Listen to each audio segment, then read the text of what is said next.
So students, as we have already told you, today we are going to start with the P block elements. Okay. So when I say P block elements, the very first thing which must strike your brains is this. Sir, the valence electron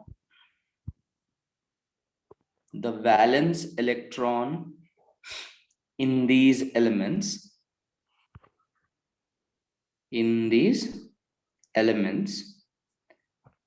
what is the valence electron, otherwise known as, sir? Differentiating electron. What do we call it as? Differentiating electron. Please write it down, right? So the valence electron or the differentiating electron in these elements will enter into a p orbital or a p subcell. When the last electron or when the differentiating electron enters into a p subcell, then that particular element will be considered to be a p block element. Okay, number one, sir, whenever the differentiating electron is entering into a p subcell, the last electron, while writing the electronic configuration, the last electron, if it is entering into your p subcell, then we will call it as nothing but our p block element. Very good, simple, right? The p block is categorized into 6 groups. Okay, so p block consists of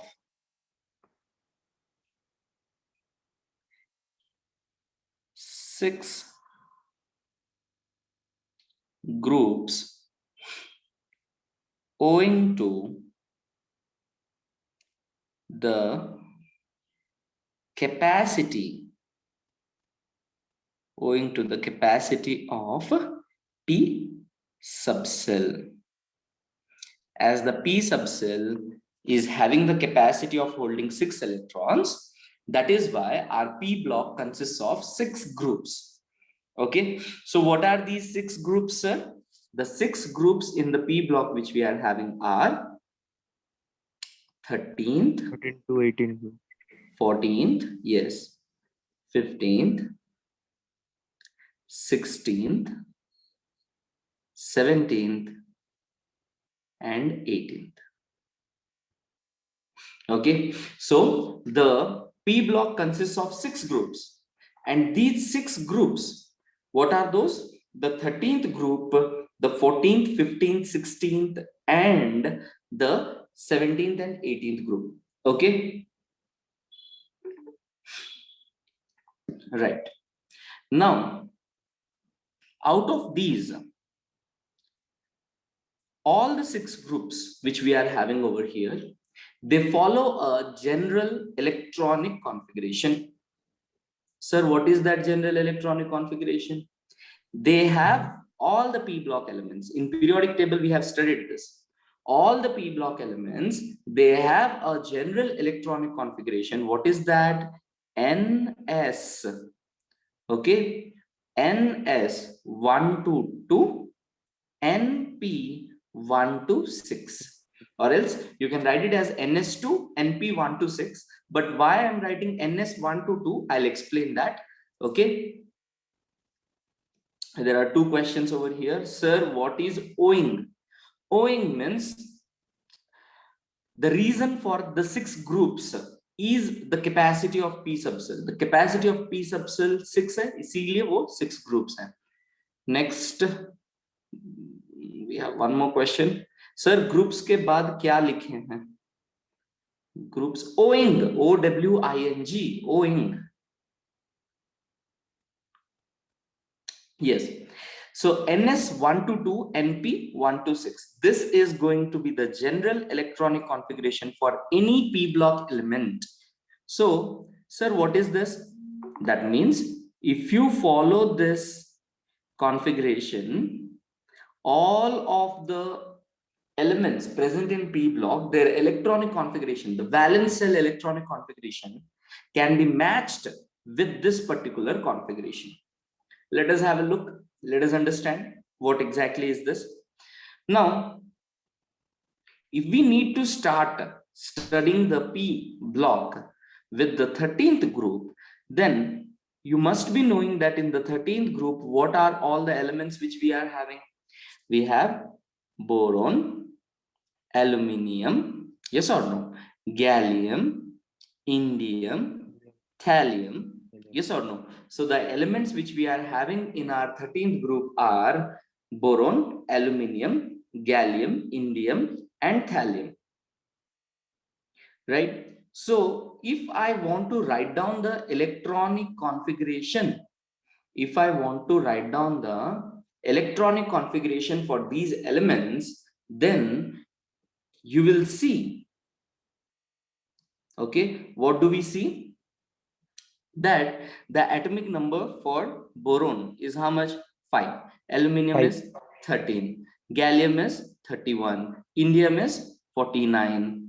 Thallium, 49, 18, that's 32. So 81. So thallium is 81. So 5, 13, 31, 49, 81. Now you choose any among this, and if you start writing the electronic configuration, let us have a look. Boron के लिए अगर मैं अभी electronic configuration लिखना start करता हूं, तो देखिए 1s2 2s2 2s2 2p1. Now have a look sir, अगर मैं इस वाले में n is equals to 2 put करूंगा तो 2s 1 to 2 हो सकता है, 2s2 2p1. so this is the valence cell configuration for 13th group elements. तो देखो बोरोन के लिए 2s2 2p1 आया. इन द सेम वे एल्यूमिनियम के लिए मुझे क्या मिलेगा बेटा? 3s2 3p1. In the same way gallium के लिए मुझे क्या मिलेगा? 4s2 4p1. 4p1. Yes. Just behind 4s2 4p1 we are having that simple noble gas configuration. up to that वो continue होगा, but यहाँ पे मुझे क्या मिल जाएगा? 4s2 4p1. In the same वे अब अगर हम लोग चलेंगे, सर हम लोग सोचेंगे नहीं सर एक काम करते हैं ना, हम लोग 14th ग्रुप एलिमेंट्स का लिखते हैं electronic configuration. So let us see what happens when we move on to the 14th group elements. So in the 14th group, what are all the elements which we are having, sir? Tell me. Carbon. We'll start with carbon, silicon. What else? Have a look. किसी को याद तक नहीं है कुछ? Germanium. So we have carbon, silicon, germanium, tin, and lead. Okay, carbon, silicon, germanium.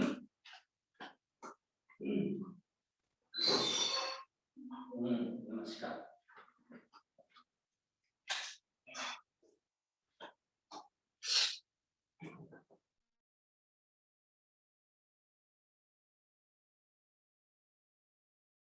Give me a moment.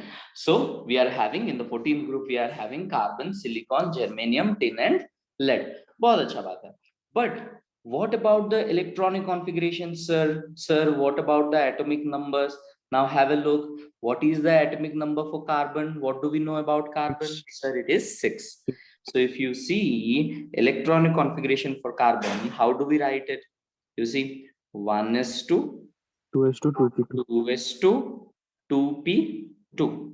Now here you will be seeing one thing, that it starts with a 2s2 2p2 and then the next one will be simply 3s2 3p2. The next one will simply be 4s2 4p2. In this way it will keep continuing. So that means what? If you are having the 14th group elements, you add these two numbers, you will be getting 4. If you are having a 13th group element, you add these two numbers, you will be getting 3 and so on. Bolo Subham. Sir जैसे carbon के बाद silicon, germanium में 1+1 add होता है, वैसा ही हमेशा 1+1 add करते जाएंगे ना सर? 1+1 सर जैसे कार्बन में 2s2 2p2 था, उसके बाद सिलिकॉन में 3 हो गया, और उसके बाद जर्मनियम में 4 हो गया, तो 1 ऐड हो जाएगा sir. Obviously, because they are coming up every time they are going to the next period. और हम लोग periodic table में पढ़े हैं, elements in a particular period will have to enter a particular shell.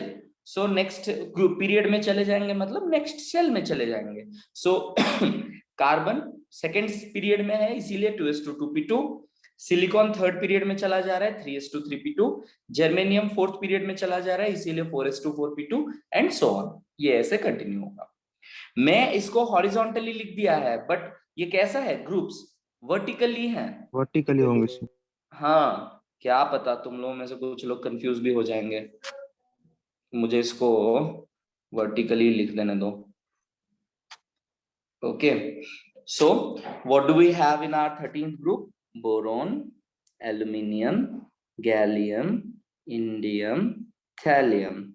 In the same way, in the 14th group we are having carbon, silicon, carbon, silicon, germanium, yes or no, tin, Yes sir. lead. Yes. Now, so what we found that for the 13th group, the electronic configuration was ns2np1. For the 14th group, we found it to be ns2np2. In the same way, for the 15th group, what we will see, sir? What are the 15th group elements? Okay, so we have nitrogen, Nitrogen, phosphorus, arsenic, antimony, bismuth. Okay, these are the 15th group elements: nitrogen, phosphorus, arsenic, antimony, bismuth. तो starting में लग सकता है sir को याद है, हम लोगों को याद नहीं है. जस्ट ये चैप्टर खत्म होते होते लगभग आप लोगों को सारे जितने भी ग्रुप्स हैं हमारे 15 16 17 18 ग्रुप्स के जो एलिमेंट्स है उसमें, वो ऐसे ही याद हो जाएगा, बिकॉज हम लोग इसको बार बार रिपीट करने वाले हैं. So what is it in the 15th group? Nitrogen, phosphorus, arsenic, antimony and bismuth. Okay, there is no need to find some crazy songs and remember these things. उतना जरूरत है नहीं, ठीक है?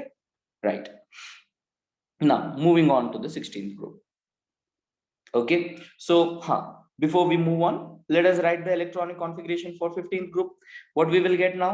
ns2 NP3. NP3. Yes, NP3. Now, are you people trying to have a look at these electronic configurations? Every time I move from one group to the other consecutive group, that means to 13th to the 14th group, 14th to the 15th group, I'm adding one electron extra. Whenever I'm going down, I'm adding the electrons to a new cell. Okay, right. In the same way, let us come down to our oxygen family. So that is our 16th group. In the 16th group, we are having what are the elements we are having? We have oxygen, we have sulfur, we have selenium, we have tellurium, and we have polonium. Okay, so oxygen, sulfur, selenium, tellurium, and polonium. Now, don't worry कि sir हमें ये सब याद रखना है, ऐसा कुछ नहीं है. Don't worry about those things. Don't panic right from now thinking that इसे सब याद रखना है. Just remember the logics. Okay, now in the 16th group what do we have sir? ns2 np4. Very good, ns2 np4. बहुत अच्छा बात है. In the same way, moving on to the 17th group, I am just trying to write it once, because आप लोगों के notebook में एक बार अगर सारे ग्रुप्स होंगे, बार बार जब मैं कोई भी ग्रुप पढ़ाऊंगा तो you will just see it and you will come back. Okay, so इसीलिए आप लोगों को ये बता दे रहे हैं. चलिए, so in the 17th group, what are all the elements we are having? Obviously it starts with the fluorine. So we have chlorine, bromine, iodine, and then we have astatine. Okay, fluorine, chlorine, bromine, iodine, and then the last one we are having is your astatine. In the same way, sir, if I want to have a look at the noble gases, though मैं पहले से बता रहा हूँ, the behavior of the noble gases is completely different from other groups. ये completely अलग है, इनका behavior completely अलग है, इनका reactions completely अलग है, इनका chemical physical properties completely अलग है. yet we will study them in the p block only because electronic configuration wise ये last element है in the p block, last elements होते हैं. So how does our 18th group start, sir? Our 18th group starts with helium. Our 18th group starts with helium, but the problem is helium is present in the first period. यहाँ पे हम लोग सारे के सारे second period element से लिख रहे हैं. तो helium को कहाँ लिखूंगा मैं? ऊपर लिख देता हूँ helium because ये one first period है. So helium, neon, argon, krypton, xenon, radon. Okay, so these are all the elements which we are having in our 18th group: helium, neon, argon, krypton, xenon, and radon. Okay, so once we saw what are all these elements which are present in our 18th group, in our p block, okay, and once we have seen their electronic configurations, देख लो तो 17th group के लिए अभी electronic configuration क्या हो जाएगा बेटा? NS2NP5. NS2NP5. Very good. NS2NP5. Such a simple thing. And in the same way, for the 18th group, it is going to be NS2NP6. NS2NP6. Right. That is it. So NS2NP5 and finally NS2NP6. तो अब तुम लोग मुझे पूछोगे sir आपने तो फिर NS1 to 2 क्यों लिखा? यहाँ पे तो हर जगह NS2 NS2 NS2 NS2 NS2 है ना? तो आपने NS1 to 2 क्यों लिखा? Because in the textbook also they will write it as NS2 NP1 to 6. Why I mentioned NS1 to 2 is, okay, if you people want to remember, you people can remember NS2 NP1 to 6, but why I told about this NS1 to 2 NP1 to 6 is this. Have a look at your 14th group elements. 14th group elements का electronic configuration अगर हम लोग देखेंगे, ध्यान से देखिए, है ना? 14 ग्रुप एलिमेंट्स का अगर हम लोग इलेक्ट्रॉनिक कॉन्फ़िगरेशन देखेंगे, whenever carbon starts reacting or any element in this particular group starts reacting, generally they will share 4 electrons. But अगर हम लोग NS2NP2 इसका इलेक्ट्रॉनिक कॉन्फ़िगरेशन लिखेंगे तो इसका मतलब क्या है? NS में 2 इलेक्ट्रॉन है और NP में एक इलेक्ट्रॉन है, ऐसे NS2NP. तो हमें पता है paired up electrons do not participate in bonding. क्या हमें पता है कि नहीं sir? Yes, sir. Yes, sir. हम लोग बार बार इस चीज को रिपीट करते रहते हैं, तो I want you people to remember this. Okay, paired up electrons do not participate in bonding, जिसके वजह से क्या हो रहा है, आप लोगों का जो ये NS2 है ये पार्टिसिपेट नहीं कर सकता है बॉन्डिंग में, जिसके वजह से क्या होगा, आपका एक इलेक्ट्रॉन जो है 4 बॉन्ड बनाने के लिए एक इलेक्ट्रॉन जंप करके, नहीं आया क्या समझ में नहीं आया? क्या समझ में नहीं आया सर यहाँ पर कभी कैसे पेयर होता है सर? कैसे पेयर होता है? हाँ सर, NP2 में एक इलेक्ट्रॉन्स कैसे है सर? तुम्हें इलेक्ट्रॉनिक कॉन्फ़िगरेशन लिखना याद है? 1s2 2s2 2p2. Yes sir. तो कार्बन में 6 इलेक्ट्रॉन है, 1s2 2s2 2p2 इसका इलेक्ट्रॉनिक कॉन्फ़िगरेशन होता है. तो 2s में 2 इलेक्ट्रॉन है और 2p में 2 इलेक्ट्रॉन है, 1 और 2. Because electrons will enter into the orbital singly first, only then pairing up will take place. Yes or no? Yes sir. So यहाँ पे जो है हम लोगों का 2s में जो 2 इलेक्ट्रॉन है ये पेयर्ड अप इलेक्ट्रॉन है, मींस एक क्लॉकवाइज एक एंटी क्लॉकवाइज, ये पेयर हो चुका है. जो पेयर्ड इलेक्ट्रॉन्स है वो पार्टिसिपेट नहीं करते हैं बॉन्डिंग में, इसीलिए ये जो एलिमेंट है ये सिर्फ और सिर्फ 2 बॉन्ड बना सकता है. दैट इज यूजिंग, ये एक अनपेयर्ड इलेक्ट्रॉन है, ये एक अनपेयर्ड इलेक्ट्रॉन है, 2 ही इलेक्ट्रॉन्स को यूज करके ये बॉन्ड बना सकता है. बट हम लोगों को पता है दैट कार्बन हो, सिलिकॉन हो, जर्मेनियम हो, ये 4 बॉन्ड बनाते हैं. तो 4 बॉन्ड कैसे बनाएंगे ये लोग? जब एक इलेक्ट्रॉन यहाँ से इस पर्टिकुलर वैकेंट ऑर्बिटल में जंप करेगा तभी जाके ये लोग 4 बॉन्ड बना सकते हैं. So what is happening now, एक इलेक्ट्रॉन जो है यहाँ से जंप करके एक वैकेंट ऑर्बिटल पी का वैकेंट ऑर्बिटल में चला जाएगा, जिसके वजह से अब हम लोगों को कितने मिल गए, 1 2 3 4 4 अनपेयर्ड इलेक्ट्रॉन्स मिल गए। समझ में आया? Yes sir. Yes, sir. Yes, sir. Yes. तो अब समझ में आया मैंने क्यों कोशिश किया NS122 NP6 लिखने के लिए, NP126, बिकॉज हम लोगों को जब इलेक्ट्रॉनिक कॉन्फ़िगरेशन जब ये बॉन्डिंग करते हैं जनरली, तो स्पेशली 14th ग्रुप के एलिमेंट्स में क्या होता है, उनका एक s का इलेक्ट्रॉन जो है p में जंप कर जाता है। That is why I tried in order to mention this. तो चलिए, so now what we got out here is we got a clear picture कि हमारे p ब्लॉक में exactly कौन कौन से एलिमेंट्स हैं। हम लोगों को क्या मिल गया, हम लोगों को एक पिक्चर मिल गया कि हमारे p ब्लॉक में exactly कौन कौन से एलिमेंट्स हैं, और हम लोगों को उनका जो electronic configuration, group wise electronic configuration क्या होगा वो भी हम लोगों को पता चल गया। यस और no? Yes, sir. Sir. Yes, sir. Yes, sir. Sir वो 13th ग्रुप में पूरा NH2 NP1 ही रहेगा ना सर? यस, सेम ग्रुप के सारे एलिमेंट्स में NH2 NP1 ही रहेगा।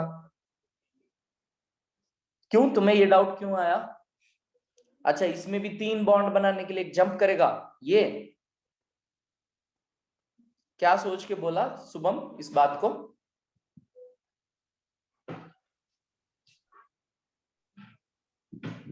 सर वो एक जगह पे मैंने पढ़ा था कि ये जो इलेक्ट्रॉनिक कॉन्फ़िगरेशन है वो कुछ रिसर्च बेस्ड में ही आता है, तो इसलिए पूछा।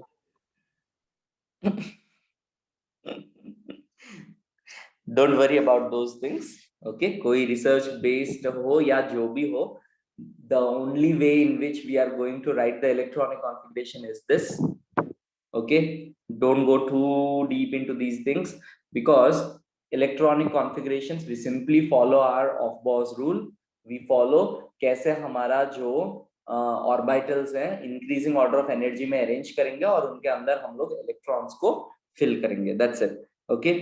Now once we have seen every single group का क्या क्या हम लोगों का इलेक्ट्रॉनिक कॉन्फ़िगरेशंस है, अब मैं तुम लोगों को कुछ और दिखाने की कोशिश करूंगा। मतलब अभी ना हम लोग ये पूरा एक एक एक एक ग्रुप को ऐसे ऐसे करके देखें, अब मैं वर्टिकली एक ग्रुप का इलेक्ट्रॉनिक कॉन्फ़िगरेशंस लिखेंगे तो क्या डिफरेंस आ रहा है और उसके वजह से कैसे फिजिकल केमिकल प्रॉपर्टीज वैरी करता है, मैं उसके बारे में बात करने वाला हूं। तो ध्यान दीजिए, these are the most important points in your P block, okay? Now, so what we will do now is, हाँ, एक एक इलेक्ट्रॉन तो बढ़ेगा बेटा, वो 100% करेक्ट हो तुम, ओके? वो तो करेक्ट है, बट उसका कॉन्सिक्वेंस के बारे में मैं बात करने वाला हूँ, ठीक है? चलिए, तो देखिए, let us have a look sir. क्या बेटा यहां तक सबको समझ में आया? Yes, sir. Yes, Yes, sir. sir. Yes sir. कैसे हम लोगों का p ब्लॉक, मतलब जब वैलेंस इलेक्ट्रॉन जो है वो हम लोगों का अगर एंटर करता है p सब सेल में तो उसे हम लोग एक p ब्लॉक एलिमेंट बोलते हैं। ये हमें समझना था। हम लोगों को समझना था सर इनका जनरल इलेक्ट्रॉनिक कॉन्फ़िगरेशन क्या होता है।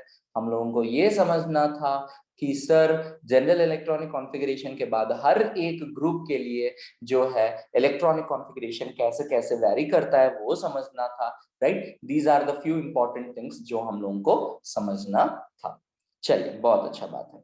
अब मैं ना एक ग्रुप में सारे एलिमेंट्स का जो है इलेक्ट्रॉनिक कॉन्फ़िगरेशन लिखूंगा और इससे हमें क्या समझ में आएगा ये बताएंगे, ठीक है? ध्यान से देखिए, बोरोन का ऑलरेडी हम लोग लिखे थे इससे पहले, 1s2 2s2 2p1। 2p1। Aluminium का 1s2 2s2 2p6 3s2 3p1।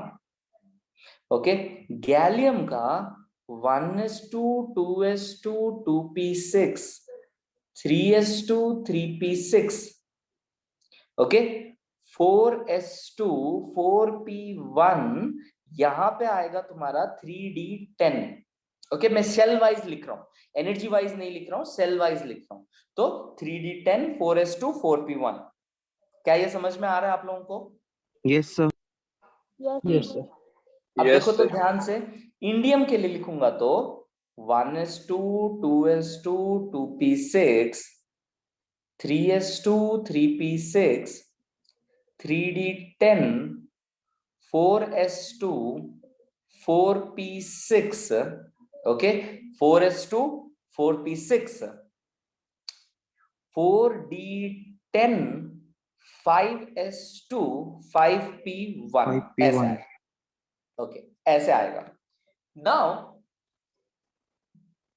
आप लोगों को यहां से देखना क्या है, बहुत गौर से देखिए तभी आप लोगों को समझ में आएगा। Sir, when I'm writing the electronic configuration for the first element in the group, that is your boron, and the second element in the group, that is your aluminium, इसके इलेक्ट्रॉनिक कॉन्फ़िगरेशन में कहीं पे भी d orbital आया क्या? No sir. No, sir. No, sir. नहीं। But once aluminium के बाद हम लोग नीचे जा रहे हैं, फ्रॉम गैलियम, इंडियम, थैलियम, किसी के लिए भी आप लोग लिखेंगे, do you really see a d orbital inside sir? Yes Yes, sir. sir. Yes. Yes, sir. And हम लोगों ने d ऑर्बिटल के बारे में फर्स्ट ईयर में क्या पढ़ा था? d सबसेल के बारे में, d ऑर्बिटल के बारे में। These are diffused subcells.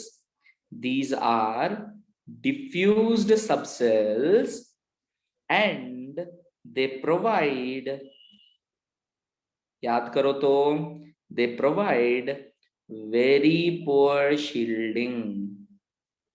कितने Yes, लोगों sir. को याद आ रहा है? Yes, Yes, sir. sir. Yeah. And they provide very poor shielding. किसी ने नो सर बोला क्या?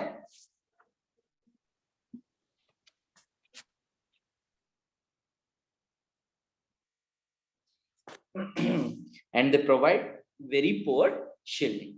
हमारे जो डी सबसेल्स होते हैं ना बेटा, ये बल्ज्ड आउटवर्ड होते हैं। कैसे होते हैं? बल्ज्ड आउटवर्ड, जिसके वजह से जो है न्यूक्लियर फोर्स ऑफ अट्रैक्शन को रोकने का काम ये लोग अच्छे से नहीं कर पाते हैं। मतलब वैलेंस इलेक्ट्रॉन जो होते हैं मेरा, उनको ये जो है अच्छा सा शील्डिंग प्रोवाइड नहीं कर पाते। ओके, तो मुझे बताओ बेटा, अगर मेरे गैलियम के पास एक न्यूक्लियस है, गैलियम का न्यूक्लियस है, ये पहले इलेक्ट्रॉन्स को पुल कर रहा था। अब क्या हुआ, ये जो मेरा 3d10 है ना, ये अच्छे से शील्डिंग नहीं प्रोवाइड किया। 10 इलेक्ट्रॉन्स जितना शील्डिंग प्रोवाइड कर रहे हैं उतना नहीं कर पाया। तो क्या तुम्हें नहीं लग रहा है ये जो मेरा न्यूक्लियस है, when my 3d10 the d orbital is not providing proper shielding, don't you think कि न्यूक्लियर फोर्स ऑफ अट्रैक्शन जो है ये 4s वाले इलेक्ट्रॉन पे बहुत ज्यादा हो जाएगा? Yes, sir. Yes sir. सब लोग सोचिए इसके बारे में। सर, सब लोग ध्यान से सोचिए, बहुत ही इंपॉर्टेंट सा पॉइंट है। Sir, when I am writing the electronic configuration, when I am seeing the electronic configuration for my elements, for boron and aluminium, I did not find anything. For boron and aluminium, sir, there are no d orbitals. Very good, nice. But when I went down to boron, aluminium के बाद when I went down to gallium, when I went down to indium, I found that electronic configuration में अंदर जो है मेरे को कौन सा मिल रहा है सर मुझे यहाँ पे? I am trying to find d orbitals, और डी ऑर्बिटल्स या डी सबसेल्स हैं।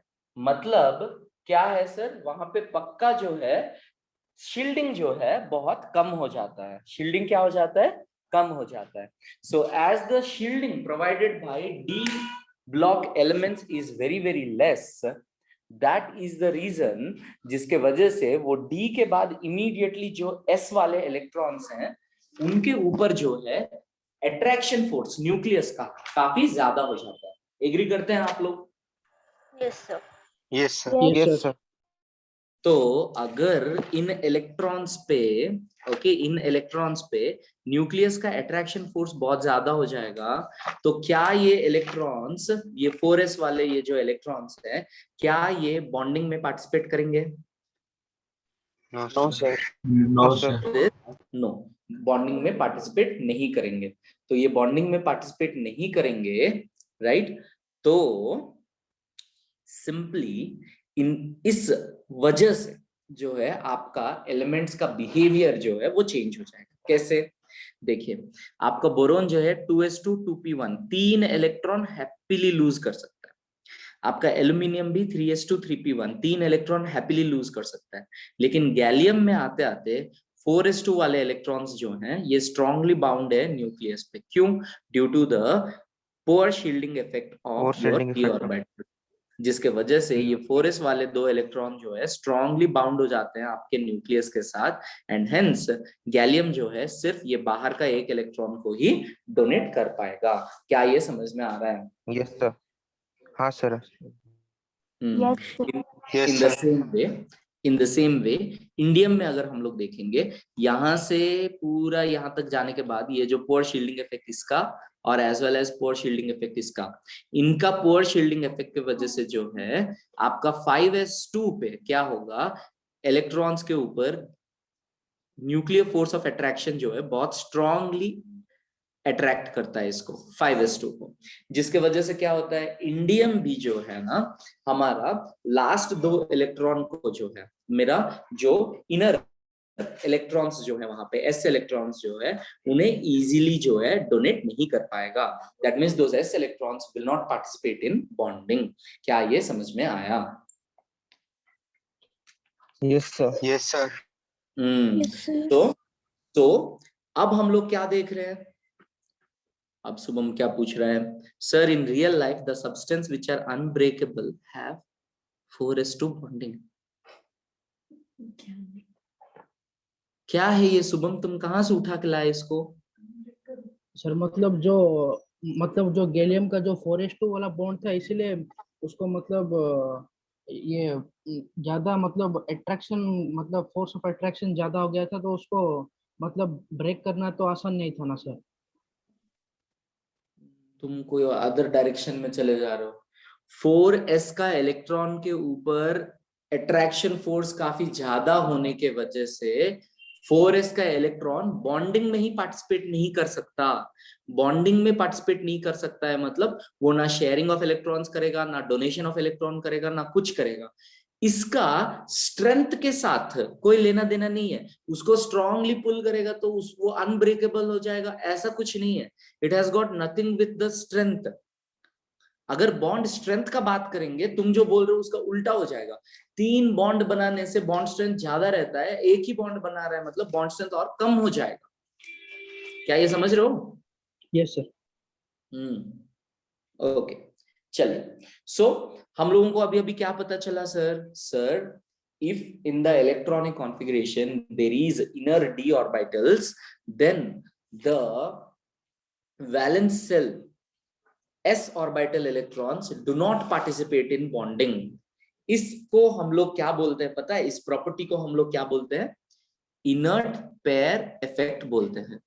इनर्ट, नॉन पार्टिसिपेशन और नो केमिकल रिएक्टिविटी, इसको हम लोग क्या बोलते हैं? Inert pair effect. पेयर क्या है? Because one pair of electrons, जो कि 2 इलेक्ट्रॉन जो है वो पार्टिसिपेट नहीं कर रहे हैं। क्या सबको ये समझ में आ रहा है? Yes, sir. Yes, Yes, sir. sir. चलिए, तो फिर हम लोग इनर्ट पेयर इफेक्ट का डेफिनेशन लिखेंगे। चलिए लिखिए।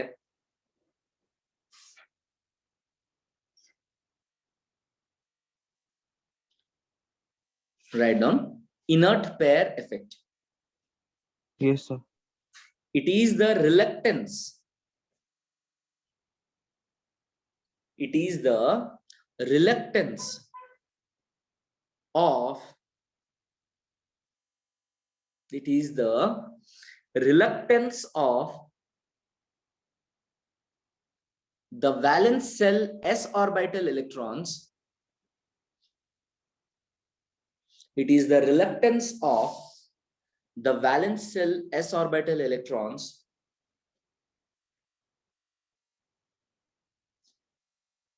to participate in bonding. It is the reluctance of the valence shell s orbital electrons to participate in bonding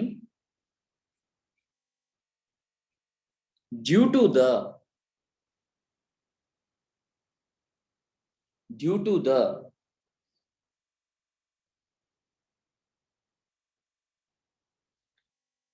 inner D subcells, due to the inner D subcells, due to the inner D subcells which are diffused,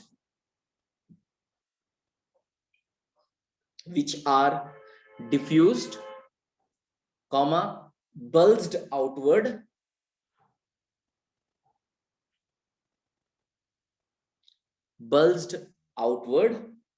and provide very poor shielding,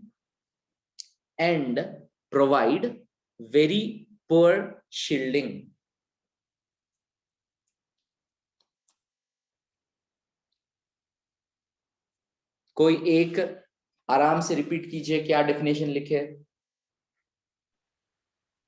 It is the reluctance of the valence shell's orbitals electrons to participate in bonding due to the inner D subcells which are diffused, bulged outwards and provide very poor shielding.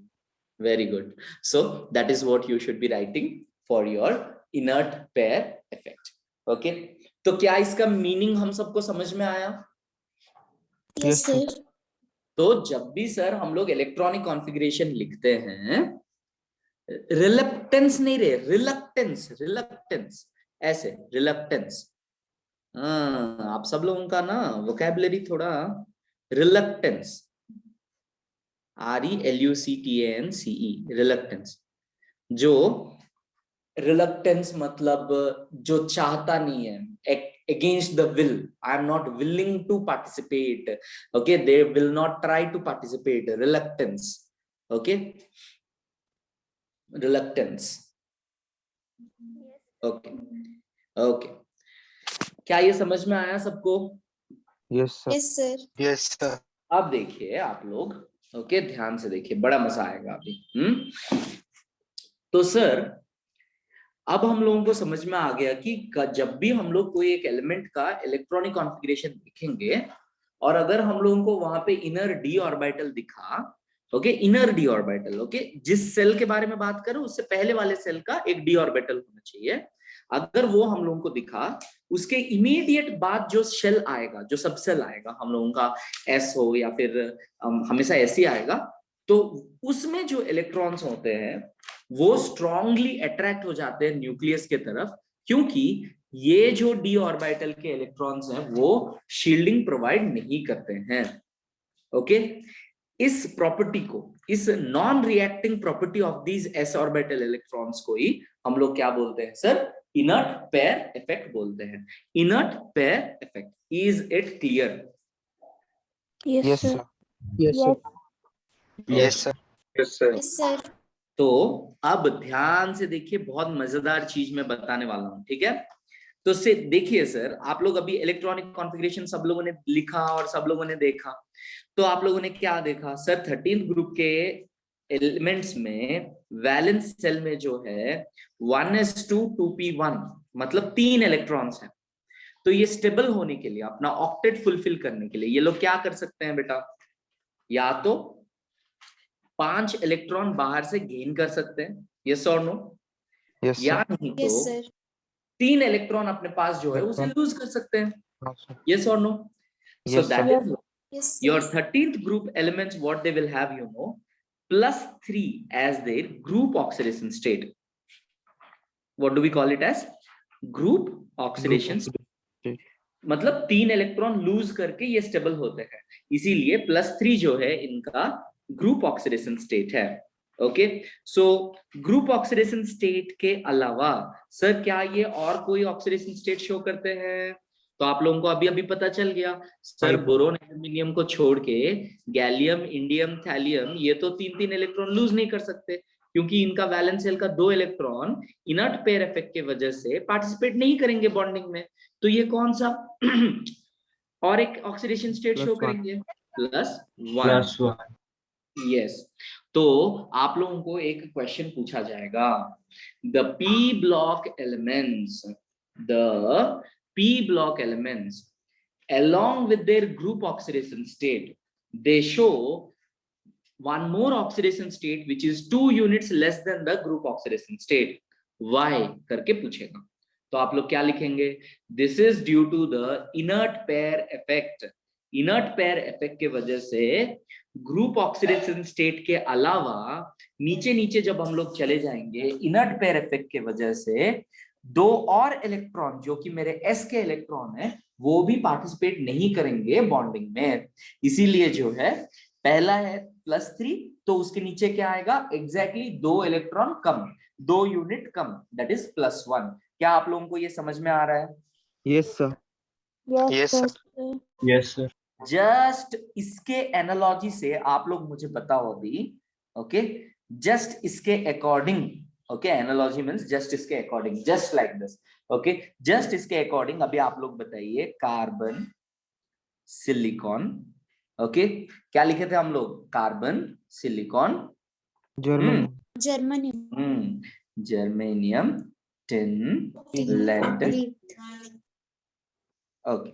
अब ध्यान से देखिए तो बेटा आप लोग, sir ये 14 group के एलिमेंट्स हैं, इनका इलेक्ट्रॉनिक कॉन्फ़िगरेशन कैसे होगा? 1s2 2s2 2p2, 1s2 2s2 2p6, 3s2 3p2। ध्यान से देखिए तो जर्मेनियम में जाते जाते क्या हो जाएगा?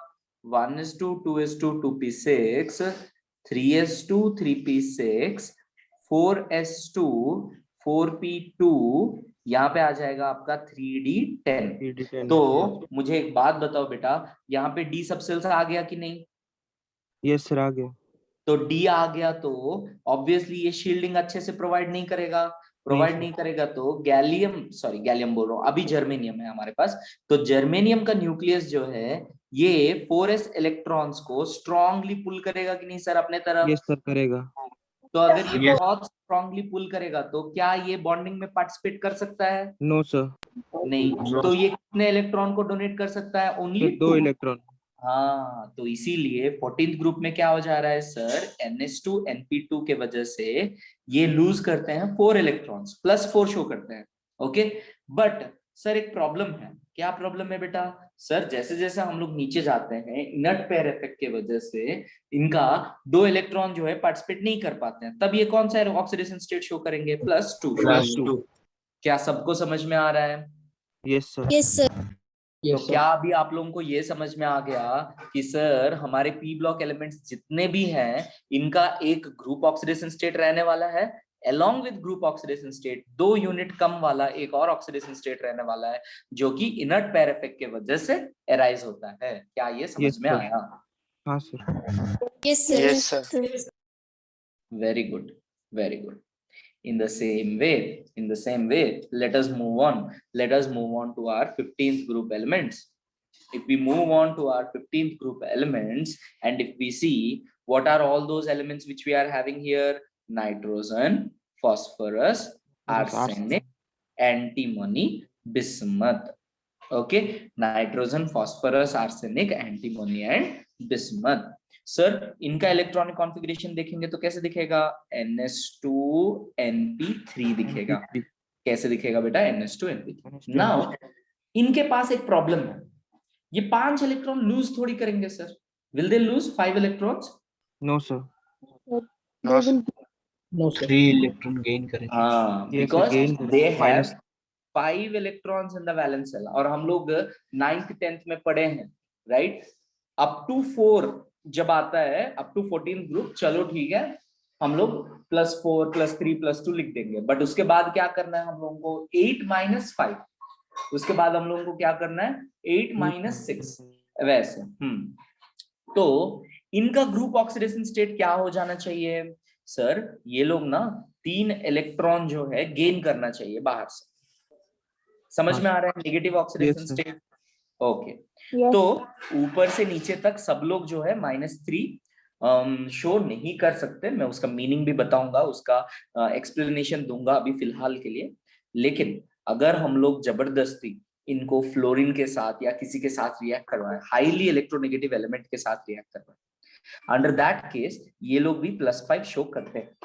तो +5 कौन कौन शो कर सकता है? नाइट्रोजन शो कर सकता है, फास्फोरस शो कर सकता है, बट उसके नीचे जब जाएंगे डी एलिमेंट्स क्योंकि पार्टिसिपेट करना स्टार्ट कर देंगे, क्योंकि वो लोग फील्ड इलेक्ट्रॉन्स, उनका जो शील्डिंग वो बहुत कम प्रोवाइड करते हैं। इसके अलावा कौन सा ऑक्सीडेशन स्टेट आ जाएगा? हम लोगों का +3 आ जाएगा। क्या आप लोग एग्री करते हो इससे?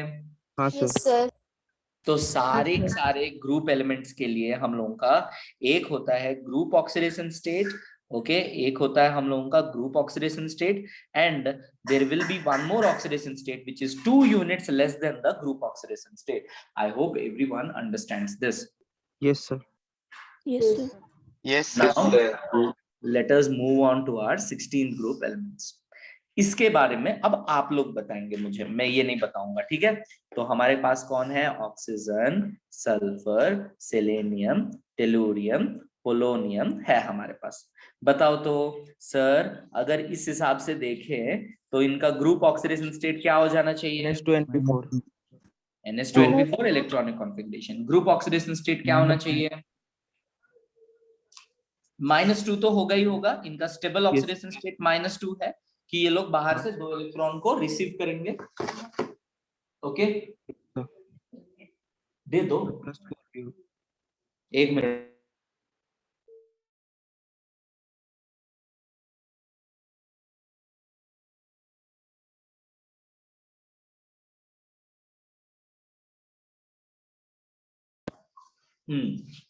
तो इसके लिए अगर हम लोगों को ग्रुप ऑक्सीडेशन स्टेट लिखना चाहिए, क्या लिखेंगे?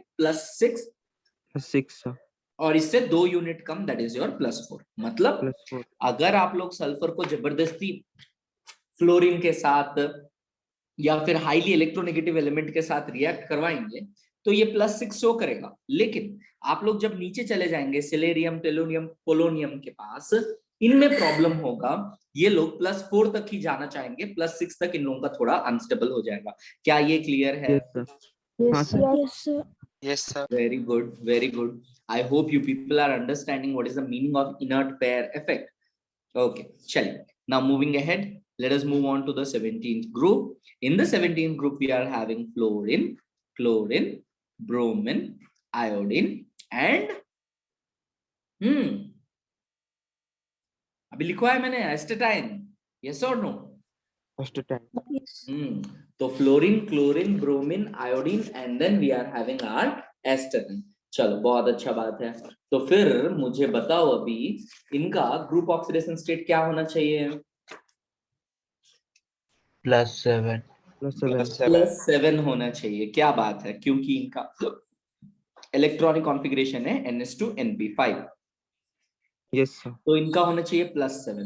तो इनर्ट पेयर इफेक्ट की वजह से एक और ऑक्सीडेशन स्टेट क्या दिखेगा? +5 होगा। +5 दिखेगा। Very good.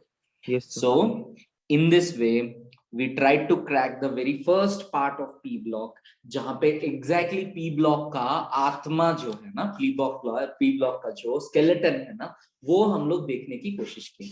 Exactly P block में है क्या? P block में हर एक एलिमेंट का इलेक्ट्रॉनिक कॉन्फ़िगरेशन है क्या? Electronic configuration left to right कैसे वेरी कर रहा है? Electronic configuration top to bottom कैसे सेम रह रहा है? इनका ग्रुप ऑक्सीडेशन स्टेट्स है क्या? ग्रुप ऑक्सीडेशन स्टेट के अलावा ये और कौन सा ऑक्सीडेशन स्टेट शो करते हैं? हम लोग ऐसे ऐसे करके बहुत सारे पॉइंट्स जो है हम लोगों ने आज देखा।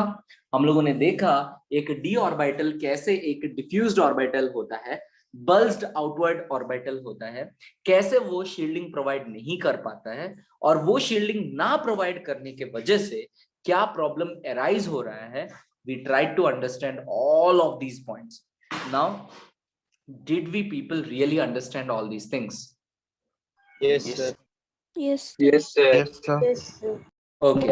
अब देखो तो मुझे एक बच्चे ने भेजा है, हम साहिल ने भेजा है, ग्रुप 17th का स्टेबल ऑक्सीडेशन स्टेट -3 होगा। क्यों बेटा -3 होगा?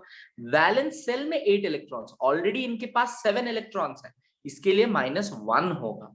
Yes sir. -1. एक ही इलेक्ट्रॉन गेन करेंगे। ऑलरेडी इनके पास 7 इलेक्ट्रॉन है वैलेंस सेल में। वैलेंस सेल लास्ट ऑर्बिटल नहीं देखना है, लास्ट सेल देखना है।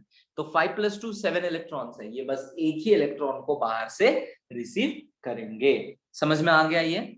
Yes sir. Yes, sir. Yes, sir. I want you people to go through this particular recording again and again. बहुत important है, हो सके तो आज शाम में टाइम मिलेगा, ओके आप लोग इसी सेम रिकॉर्डिंग को दोबारा देखेंगे, ओके मैं क्या करूंगा आफ्टरनून में, अगर बोलोगे तो मैं आफ्टरनून में क्या करूंगा, इसी सेम चीज को YouTube में डाल दूंगा। क्यों? क्योंकि उसमें जो है ना आप लोग 2x में देख सकते हैं, फास्ट देख सकते हैं, ठीक है, इसमें आप लोग 2x नहीं कर पाएंगे। तो अगर मैं उसमें डाल सर दूंगा, यहाँ पे भी प्लेबैक स्पीड है सर? है है 2x है सर यहाँ यहाँ पे, पे, हाँ हाँ सर है सर। हाँ देन देख सकते हो, हाँ कोई सर। है सर। ओके ओके देन कोई प्रॉब्लम नहीं है, ठीक है। सो तनुश्री पूछ रही है स्टेबल ऑक्सीडेशन स्टेट और ग्रुप ऑक्सीडेशन दोनों होंगे sir. You will be surprised, Tanushri, not only stable oxidation state, not only group oxidation state, not only group oxidation state से 2 यूनिट कम, और भी बहुत सारे ऑक्सीडेशन स्टेट पॉसिबल होते हैं एलिमेंट के लिए। हम लोग जब एक एक एलिमेंट के बारे में पढ़ेंगे तभी हम लोग इसको और डीपली पढ़ेंगे, तो उसके लिए टेंशन मत लेना। फिलहाल के लिए जो 2 ऑक्सीडेशन स्टेट मैंने बताया है वो दोनों समझो, और भी ऑक्सीडेशन स्टेट्स हैं, इसमें बहुत सारे ऑक्सीडेशन स्टेट हैं, उन सबको हम लोग एक एक करके पढ़ेंगे। पहला चीज, यहां तक सब कुछ समझ में आया कि नहीं ये देख लीजिए। Yes sir. यस सर आ गया। Yes sir. Yes sir. Very good. Now sir इस वीडियो को दोबारा आज देखना आप लोगों का काम है, बैठ के अच्छे से देखेंगे और समझेंगे, ठीक है। चलिए, so that will be it for today, we will meet again tomorrow and we will continue from here, ठीक है। चलिए bye bye. Thank you sir, bye sir. Thank you bye sir. Thank you sir. Bye. Yes, sir.